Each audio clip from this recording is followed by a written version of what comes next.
মালপো তৈরি করার জন্য 1 বাটি চিনি আধ বাটি জলের সঙ্গে মিশিয়ে আগে সুগার সিরাপ তৈরি করে নেব। এবার একটা পাত্রে 2 বাটি ময়দা, 1 বাটি সুজি ও আধ বাটি চিনি মিশিয়ে একটা মিশ্রণ তৈরি করে নেব। এবার ওই একই বাটির প্রায় 2.5 কাপ মতো দুধ লাগবে, যেটা রুম টেম্পারেচারে রাখা, সেটা দিয়ে মিশিয়ে আগে ব্যাটারটা তৈরি করে নেব। এবার তেল গরম করে একটা একটা করে মালপো ভেজে ফেলব। তারপর লাল করে মালপোগুলো ভেজে নিয়ে রসের মধ্যে ফেলে দিলেই তৈরি হয়ে গেল আজকের মালপো।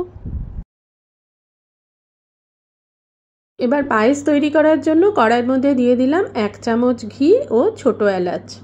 তারপর আগে থেকে ভিজিয়ে রাখা গোবিন্দভোগ চাল দিয়ে একটু নাড়াচাড়া করে 500 দুধ ঢেলে দিলাম।